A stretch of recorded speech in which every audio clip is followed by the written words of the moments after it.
तो दोस्तों, स्वागत है आपका हमारे एक और नए वीडियो में। हम आपके लिए फिर से लेकर आ गए हैं बेन 10 एलियन फोर्स के सीजन 1 के एपिसोड 3 की एक्सप्लेनेशन वीडियो।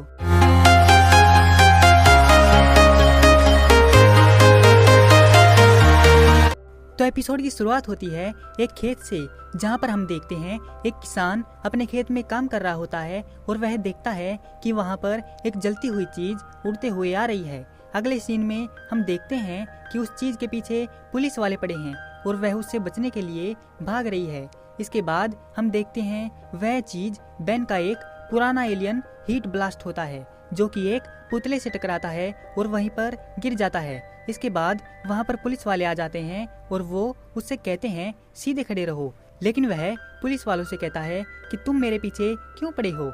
लेकिन उसकी बात पूरी होने से पहले ही पुलिस वाले उसे ठंडा करने के लिए उस पर पानी फेंकते हैं, लेकिन उससे उस पानी पर कोई फर्क नहीं पड़ता। इसके बाद उसको गुस्सा आ जाता है और वह पुलिस वालों पर फायर ब्लास्ट करता है, जिससे पुलिस वाले इधर उधर बिखर जाते हैं।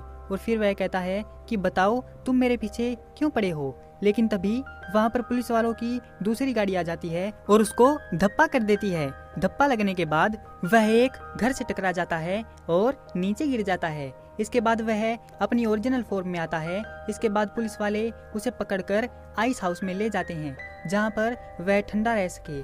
इसके बाद पुलिस वाले उससे पूछताछ करते हैं कि पिछले हफ्ते कई इलाकों में आग लगी, जिसका कारण तुम हो। इस पर वह कहता है कि मैंने कोई आग नहीं लगाई, जिस पर वह पुलिस वाला कहता है कि सच सच बता दो बेटे, नहीं तो बचोगे नहीं। जिस पर वह खामोश रहता है। फिर वह पुलिस वाला उससे उसका प्लम्बर बैच छीन लेता है। फिर वह पुलिस वाला कहता है कि अब यह बता दो कि यह चीज क्या है।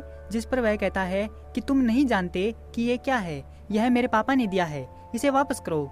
जिससे पुलिस वाले उसकी कोई बात नहीं सुनते और वह उसे उस कमरे में बंद करके चले जाते हैं और उस प्लम्बर बैच को एक साइड में रख देते हैं, जिससे वह चमकने लगता है। और दूसरी ओर बेन, ग्वेन और केविन कार में कहीं जा रहे होते हैं। बेन केविन को कहता है कि क्या तुम यह गाड़ी और तेज नहीं चला सकते। जिस पर केविन कहता है कि क्या तुमने स्पीड लिमिट का बोर्ड नहीं देखा।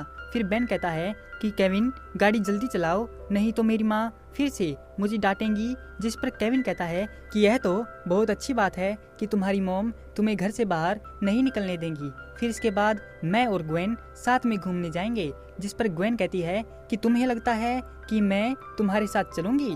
जिस पर केविन कहता है चलोगी क्यों नहीं, मैं इतना हैंडसम जो हूँ। फिर अचानक केविन का प्लम्बर बैच फोन की तरह बजता है, जिस पर ग्वेन कहती है कि मिस्टर हैंडसम की गर्लफ्रेंड का फोन आ गया।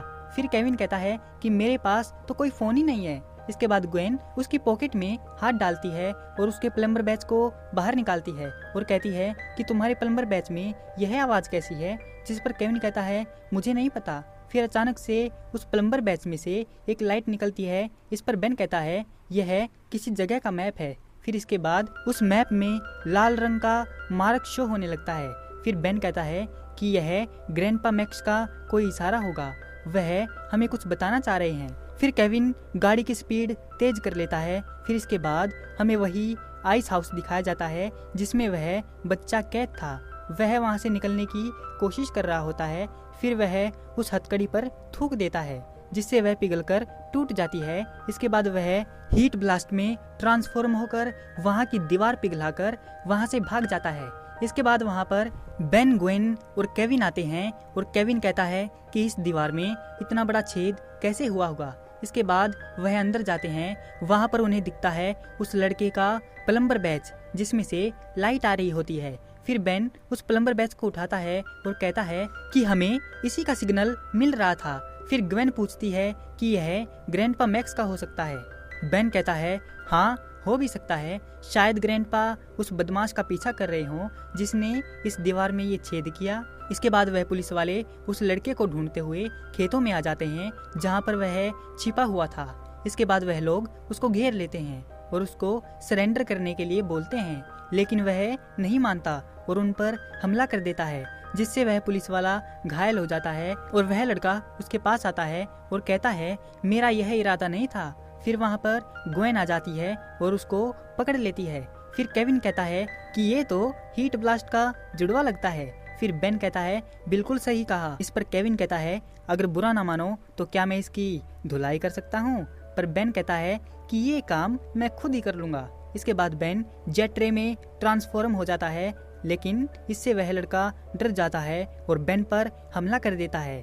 लेकिन बेन उस वार से बचते हुए उसे पकड़ लेता है, लेकिन वह लड़का उस पर फिर से हमला करके वहां से भागने लगता है। फिर वो आसमान में चला जाता है और बेन और उसकी अच्छी फाइट होती है और वो बेन पर हमला करने लगता है, जिस पर बेन को भी गुस्सा आ जाता है और वह उस पर लेजर से वार करता है और हीट ब्लास्ट नीचे गिर जाता है।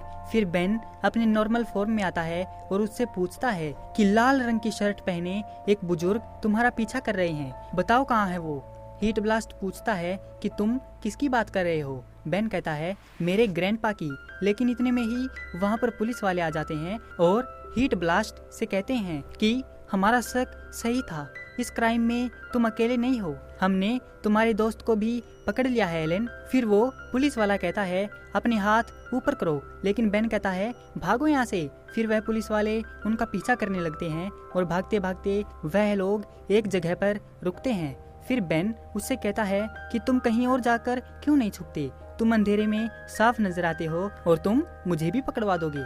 इसके बाद वहाँ पर केविन आ जाता है अपनी गाड़ी को लेकर उन लोगों का ध्यान भटकाने के लिए। फिर वह लोग केविन का पीछा करने लगते हैं अपनी गाड़ी से और वह लोग उस गाड़ी को रोक लेते हैं और कहते हैं हमने तुम्हें पकड़ लिया, अब बाहर आओ एलन। इस पर केविन गाड़ी के शीशे नीचे करता है, लेकिन उसमें ग्वेन और केविन के अलावा उन पुलिस वालों को और कोई नहीं मिलता। और दूसरी तरफ बेन एलन को बचाकर एक सेफ जगह पर ले आता है और फिर एलन बेन को कहता है तुमने मुझे क्यों बचाया? फिर बेन कहता है मुझे तुम में अपना बचपन दिखाई देता है। एलन उससे पूछता है कि क्या तुम भी एक एलियन हो? फिर बेन कहता है कि मैं पूरे 10 एलियंस में ट्रांसफॉर्म हो सकता हूँ। फिर एलन उसको बताता है कि मुझे यह शक्तियाँ कुछ हफ्ते पहले ही मिली हैं। मेरी मॉम एक इंसान है और मैं भी अपने आप को एक इंसान ही समझता था। मैं एक दिन सो रहा था तो मेरे बिस्तर में आग लगी थी। मेरे पापा ने मेरी आग बुझा दी। फिर मेरे पापा ने मुझे समझाया कि मैं एक प्लम्बर हूँ। इस पर बेन कहता है एक इंटरगैलेक्टिक पुलिस, तुम्हारे पापा ने तुम्हें वह बैच दिया? एलन कहता है कि वह तो पुलिस वालों ने मुझसे छीन लिया। फिर बेन कहता है चिंता मत करो, वह मेरे पास है। फिर बेन एलन को वह प्लम्बर बैच दे देता है और वह खुश हो जाता है। और दूसरी तरफ वह पुलिस वाले केविन का $400 का चालान काट देते हैं। फिर ग्वेन कहती है कि उन्होंने तो तुम्हारा चालान काट दिया। इस पर केविन ग्वेन को और भी बहुत सारे चालान की रसीद दिखाता है और कहता है कि चालान कटवाने में तो मैं रिकॉर्ड बना चुका हूँ। फिर ग्वेन कहती है कि मुझे नहीं लगता कि इन सब से ग्रैंडपा मैक्स का कोई ताल्लुक होगा। आगे ग्वेन कहती है तो इसका मतलब वह प्लम्बर बैच हीट ब्लास्ट का होना चाहिए, पर उसके पास प्लम्बर बैच कहाँ से आया? फिर केविन कहता है कि उसकी हरकतें प्लम्बर जैसी नहीं लग रही थी, शायद वह प्लम्बर बैच उसके पापा का होगा। फिर ग्वेन कहती है कि उसके पापा ने अपना प्लम्बर बैच उसे क्यों दिया। आगे फिर केविन बताता है ताकि असली प्लम्बर उन्हें गैर कानूनी ढंग से पृथ्वी पर रहने पर गिरफ्तार न कर सकें। अगर बैच होगा तो वो आसानी से छूट सकते हैं। ग्वेन कहती है मैं कुछ समझी नहीं। फिर केविन कहता है कि मुझे लगता है जूनियर हीट ब्लास्ट आधा इंसान है। ऐसी बहुत से लोग हैं जिनके दादा परदादा एलियन थे, जैसे तुम्हें तुम्हारी पावर तुम्हारे ग्रैंडपा से मिली हुई है। पर ग्वेन कहती है कि मुझे अपनी ताकत जादुई किताबें और ताबीजों से मिली है। फिर केविन कहता है मजाक अच्छा कर लेती हो। इसके बाद वह लोग बेन के पास जाते हैं और उससे पूछते हैं कि तुम्हारे साथ ये कार्टून कौन है। फिर एलन हीट ब्लास्ट में बदल जाता है। फिर बेन उन सबको बताता है कि मैंने ऊपर से कुछ यह देखा, यह खेत के जलने से बने रास्ते नहीं हैं, यह कोई खुफिया निशान है। फिर ग्वेन कहती है मुझे नहीं लगता कि यह कोई खुफिया निशान है, मुझे तो यह कोई सर्किट लगता है। फिर ग्वेन उन सबको अपनी मैना पावर से खेत के ऊपर ले जाती है वह निशान देखने के लिए। फिर ग्वेन कहती है देखा, मैंने कहा था ना कि यह कोई खुफिया निशान नहीं, यह एक सर्किट बोर्ड है। फिर वह देखते हैं वहाँ पर किसी चीज की रोशनी आ रही होती है। फिर वह लोग उसे देखने के लिए उसके पास जाते हैं कि वहाँ पर क्या हो रहा है और वहाँ जाकर वह छुप जाते हैं। फिर वह जो लोग कुछ कर रहे थे उससे वह सर्किट बोर्ड एक्टिवेट हो जाता है और वहाँ पर एक बहुत बड़ा टावर टाइप निकलता है और वह अपने आसपास का मौसम अचानक से बदल देता है और वहाँ पर स्नोफॉल होने लगता है।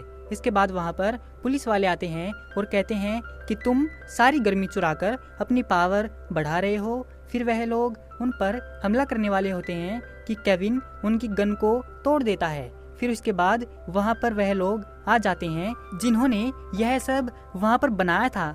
उन्होंने अपनी गन से 2 पुलिस वालों को पत्थर बना दिया था। फिर वह लोग उन पर हमला करने वाले होते हैं तो ग्वेन उनके ऊपर एक शील्ड बना लेती है। फिर ग्वेन कहती है कि मैं इन सबको ज्यादा देर तक नहीं रोक पाऊंगी।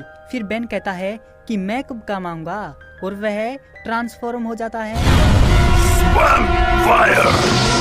फिर स्वयं फायर उन सब पर ताबड़तोड़ हमला कर देता है जिससे वह पीछे हटने लगते हैं, जिसे देखकर केविन भी कहाँ पीछे रहता, वह भी आ गया और उनके साथ बड़े प्यार से खेलने लगा। फिर इसके बाद एक एक करके वह सभी लोग अच्छी फाइट कर रहे होते हैं कि तभी स्वयं फायर से लड़ते वक्त उनमें से एक आदमी का हेलमेट निकलकर गिर जाता है और बेन देखता है कि वह तो डीएन एलियंस हैं। फिर बेन केविन से कहता है कि याद है जब हम उन डीएन एलियन से लड़े थे तो उनके स्पेसशिप में कितनी ठंड थी, शायद इनको ठंड की बहुत ज्यादा जरूरत है, इसीलिए इन्होंने यह बनाया है।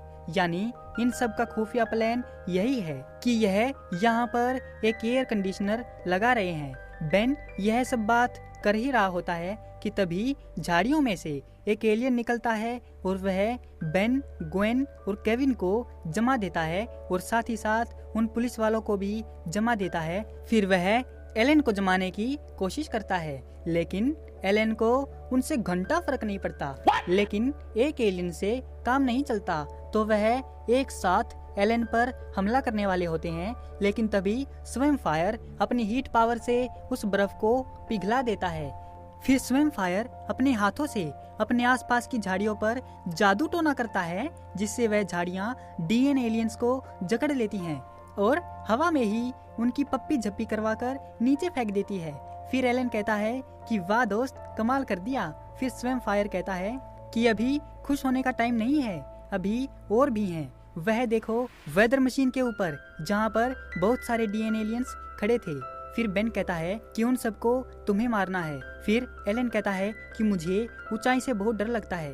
फिर बेन कहता है कि शुरू में ऐसे ही होता है, मेरे साथ भी हुआ था, तो चलो मैं तुम्हें एक तरकीब देता हूँ। फिर बेन एक जमीन के टुकड़े से उसको उड़ना सिखाता है। इसके बाद वह उड़ना सीख जाता है और वह डीएन एलियंस पर हमला कर देता है और उनको हरा देता है। और वही नीचे स्वयं फायर उस टावर को गिराने की कोशिश करता है लेकिन वह बहुत ही मजबूत थी। इसके बाद बेन अपने पैरों को जमीन में जकड़कर बहुत ज्यादा पावर से उसको धकेलता है। तभी वह टावर नीचे गिर जाता है और वहाँ का मौसम फिर से नॉर्मल हो जाता है। इसके बाद एलेन सबको नॉर्मल करता है और फिर वह पुलिस वाला पूछता है कि सब चले गए क्या। फिर बेन कहता है कि एलेन ने उन सबको हराया है। फिर बेन उसको अपनी टीम में आने का ऑफर देता है और कहता है कि हम तुम्हारी पावर से बहुत सारे एलियंस को ढेर कर सकते हैं, लेकिन वह पुलिस वाला कहता है कि यह नहीं जा सकता, इसे अभी हमारे साथ मिलकर शहर में घूम रहे बाकी एलियंस को ढूंढना है। फिर एलेन कहता है कि कोई बात नहीं, जब भी मेरी जरूरत पड़े तो मुझे बुला लेना। इसी के साथ बेन 10 एलियन फोर्स के सीजन 1 का एपिसोड 3 खत्म हो जाता है। तो दोस्तों, आपको बेन 10 एक्सप्लेनेशन की वीडियो अच्छी लगी हो तो हमारी वीडियो को लाइक और चैनल को सब्सक्राइब जरूर करें। और अगर आपको किसी और मूवीज या एनीमे पर एक्सप्लेनेशन वीडियो चाहिए तो हमें कमेंट करके नीचे जरूर बताइए।